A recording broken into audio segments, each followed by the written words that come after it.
اب میرے بھائیوں اگلی 2 آیات کے اندر بلعام بن بعورہ کا ذکر آنے جا رہا ہے.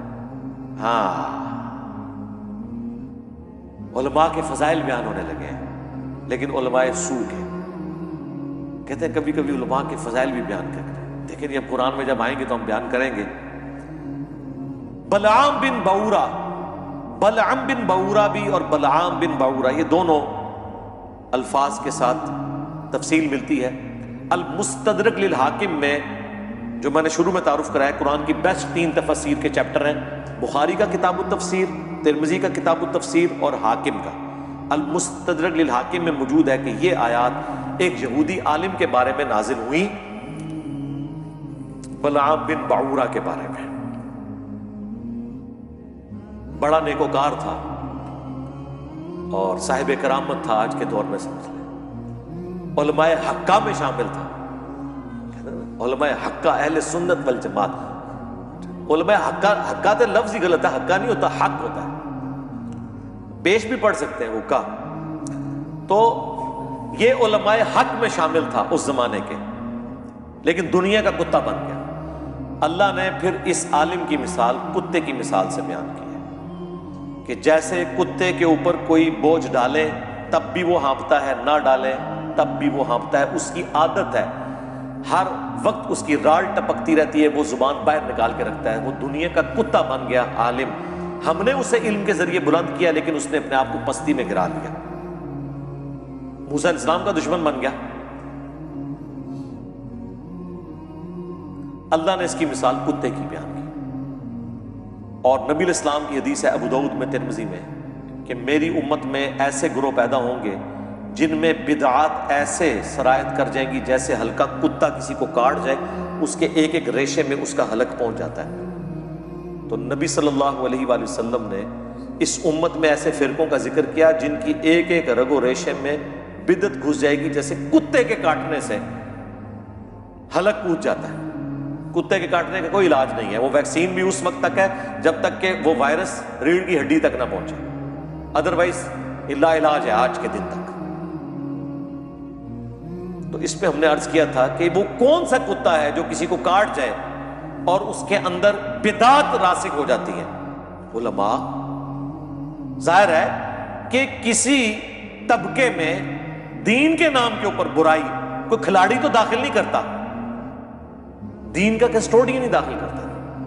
تو حدیث میں بھی کتے کی مثال اور ان آیات کے اندر بھی کتے کی مثال اللہ تعالیٰ نے بیان کی ہے بلعام بن بعورہ کے بارے میں. وَاتْلُ عَلَيْهِمْ نَبَأَ الَّذِي آتَيْنَاهُ آيَاتِنَا، ان کو پڑھ کر سنائیے اس شخص کا حال جسے ہم نے وارث بنایا تھا، اپنی آیات کا علم عطا فرمایا تھا. فَانْسَلَخَ مِنْهَا، وہ خود ہی اس سے پٹا توڑ کے نکل گیا. یعنی ہم نے تو اسے بلند کیا تھا لیکن اس نے نافرمانی کی روش اختیار کی. فَأَتْبَعَهُ الشَّيْطَانُ، تب اس کے پیچھے لگ گیا شیطان. فَكَانَ مِنَ الْغَاوِينَ، تو وہ بھی گمراہوں میں شامل ہو گیا. علم دیا تھا لیکن علم پر عمل نہ ہو تو علم کس کام کا؟ جب تک آپ اس سے فائدہ نہیں اٹھائیں گے. اس سے کوئی علم کو اللہ تعالیٰ کنڈیم نہیں کر رہا کہ وہ گمراہ اس لیے ہوا کہ علم والا تھا. نہیں، گمراہ اس لیے ہوا کہ علم کے باوجود اس نے اپنے علم کے مطابق عمل نہیں کیا. اگر علم نہ ہوتا تو ویسے ہی گمراہ ہے، اس کا تو ذکر کرنے کی بھی ضرورت نہیں ہے.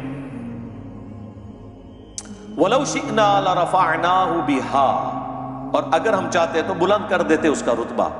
وَلَكِنَّهُ أَخْلَدَ إِلَى الْأَرْضِ، لیکن خود ہی اس نے اپنے آپ کو پستی میں گرا لیا.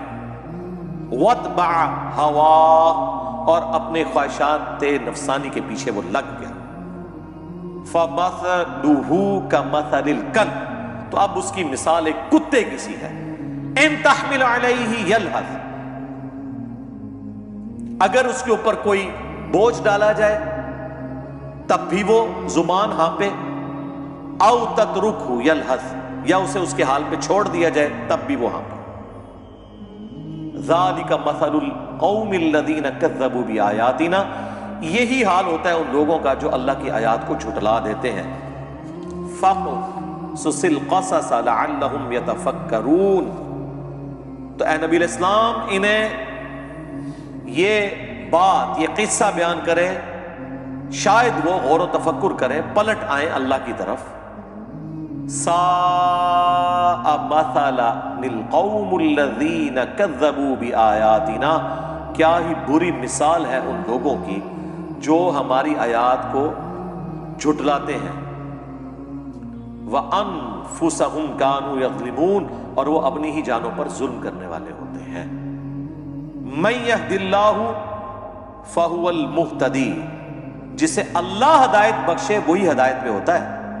وَمَن يُضْلِلْ، اور جسے وہ گمراہ کر دے، فَأُولَٰئِكَ هُمُ الْخَاسِرُونَ، تو پھر ایسے ہی لوگ ہیں جو خسارہ پانے والے ہیں.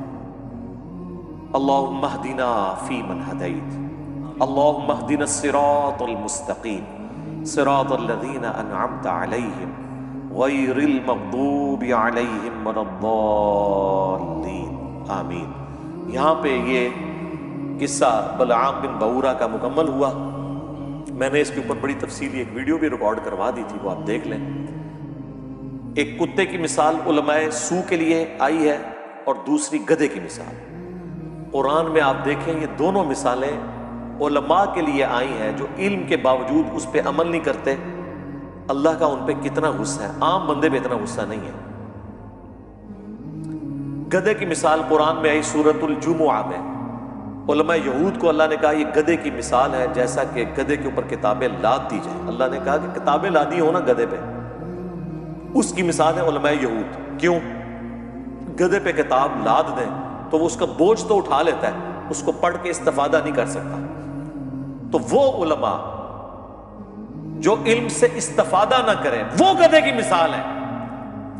وہ لوگ جو علم سے استفادہ کر لیں، چاہے وہ ڈگری والے عالم ہو یا بغیر ڈگری والے، ان کے بارے میں تو اللہ نے قرآن میں فرمایا انما یخشی اللہ من عبادہ العلماء، اللہ کی خشیت اور معرفت صرف ہے ہی اہل علم کو. ان کے بارے میں تو اللہ تعالیٰ نے فرمایا قل هل يستوي الذين يعلمون والذين لا يعلمون انما يتذكر اولو الالباب. اے نبی تم فرماؤ بھلا علم والے اور بغیر علم والے برابر ہو سکتے ہیں؟ نصیحت تو نہیں حاصل کرتے مگر عقل والے. ان کی تو تعریفیں اللہ نے کی ہیں، لیکن ان کو گدھا کہا کیونکہ گدھا استفادہ نہیں کر سکتا. لہذا وہ علماء جن کے شوکیسوں میں کتابیں رکھی ہوئی ہیں استفادہ نہیں کرتے تو وہ گدھے کی مثال ہے. علماء یہود کو پتا تھا کہ یہ وہی آخری پیغمبر ہیں، نبی امی.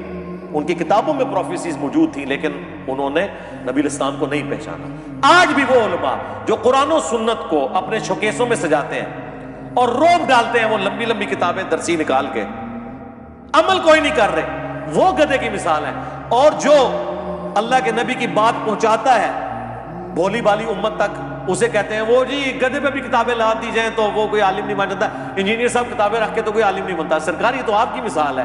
انجینئر صاحب تو کھول کھول کے اس میں سے بتا رہے ہیں جو استفادہ نہ کرے وہ گدھا ہوتا ہے، جو استفادہ کر لے اس کی تو تعریف ہے.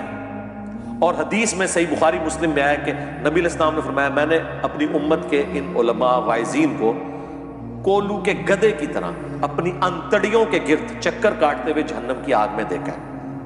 جیسے کولو کا بیل ہوتا ہے نا، گدھا بھی یوز ہوتا تھا. وہ گندم کے سٹے میں سے دانے کو الگ کرنے کے لیے وہ چلایا جاتا تھا. اپنی انتڑیوں کے گرد، اندازہ کریں، کیونکہ وہ کچھ کہا کرتے تھے جس پہ وہ خود عمل نہیں کرتے تھے. اور پریکٹیکلی علماء سو کا یہی حال ہے کہ وہ یہی کچھ کرتے ہیں. سارے کا سارا فتنہ علماء سو کا ہے. علماء سو کا فتنہ اتنا بڑا ہے کہ وقت کا پیغمبر بھی ہونا یہ اسے بھی کامیاب نہیں ہونے دیتے، آخری درجے تک کوشش کرتے ہیں. عیسیٰ ابن مریم کے مقابلے کے اوپر کون کھڑا ہوا تھا؟ یہودی علماء. کوئی ان کے زمانے کا کوئی پلیئر تو کھڑا نہیں ہو گیا تھا، کوئی کشتی کرنے والا پہلوان تو نہیں آ گیا تھا. علماء آ گئے تھے کہ اسے یروشلم میں ہم نے نہیں بات کرنے تھے، کیونکہ وہ یروشلم میں کھڑے ہو کے ان کی حرام خوریوں کو ہائی لائٹ کرتے تھے اور کہتے تھے کہ تم نے کتابوں کا راستہ چھوڑ دیا. وہی ہماری والی بات جو ہم کہتے ہیں کتابوں کا دین اور بابوں کا اور. اب 25 سال کا ایک نوجوان جس کی داڑھی بھی مشکل سے نکلی ہوئی ہے، جب 80-90 سال کے بابوں کو آگے کہے گا کہ حرام خورو چھوڑو، تو کہیں گے یار تجھے تمیز نہیں علماء سے بات کرنے کی. انہوں نے فتوے جاری کیے عیسیٰ ابن مریم کے، وہ تو اللہ نے انہیں زندہ اٹھا لیا آسمانوں پہ بچا کے، ادروائز مولویوں نے اپنا کام ڈال دیا تھا۔